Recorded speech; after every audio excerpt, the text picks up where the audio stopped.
കൊച്ചിയിൽ പോലീസുകാരനെതിരെ ലൈംഗികാതിക്രമ case. Elamakkara police സ്റ്റേഷനിലെ grade SI Mujeeb റഹ്മാനെതിരെയാണ് case.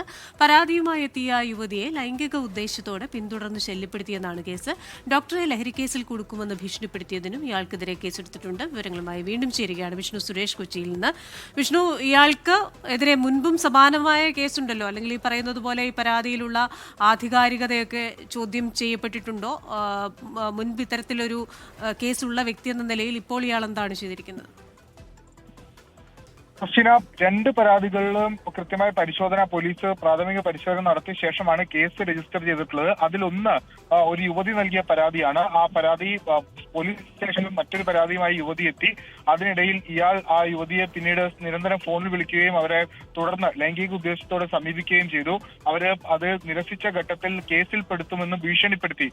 ഇതെല്ലാം ചൂണ്ടിക്കാണിച്ചാണ് ആ യുവതി മുജീബിനെതിരെ ആദ്യ പരാതി നൽകിയത്. ആ പരാതിയിൽ കേസ് രജിസ്റ്റർ ചെയ്തിട്ടുണ്ട്. അതോടൊപ്പം തന്നെ മറ്റൊരു ഡോക്ടറെയും ഇയാൾ സമാനമായി ഭീഷണിപ്പെടുത്തിയെന്നാണ് മനസ്സിലാക്കുന്നത്. അതായത് 1.5 ലക്ഷം രൂപ കൈക്കൂലിയാണ് ഇയാൾ ആവശ്യപ്പെട്ടത്. ലഹരി കേസുകളിലെ പ്രതികളുടെ മൊബൈൽ ഫോണിൽ ഈ പത്തനംതിട്ട സ്വദേശിയായ ഡോക്ടറുടെ മൊബൈൽ ഫോൺ നമ്പർ കണ്ടെന്നും അതുകൊണ്ട് തന്നെ ഈ കേസിൽ പെടുത്തും എന്ന് പറഞ്ഞുകൊണ്ട് അതിൽ നിന്ന് മാറ്റണമെങ്കിൽ പണം ആവശ്യപ്പെടുകയായിരുന്നു. ആ രണ്ട് പരാതികൾ പോലീസിന് ലഭിച്ചു. ആ പരാതികളാണ് ഇപ്പോൾ കേസ് എടുത്തിരിക്കുന്നത്. മുജീബ് റഹ്മാൻ നിലവിൽ ഒളിവിലാണ്. വിശദമായ അന്വേഷണം ഇയാളെ കണ്ടെത്തുന്നതിന് വേണ്ടി ആരംഭിച്ചിട്ടുണ്ട്. ഉടൻ പിടികൂടാനാകും എന്ന പ്രതീക്ഷയാണ് പോലീസ് പങ്കുവെക്കുന്നത്. ക്രിസ്റ്റീന, ശരി. വിഷ്ണു സുരേഷാണ് കൊച്ചിയിൽ നിന്ന് വിവരങ്ങളുമായി ചേർന്നത്.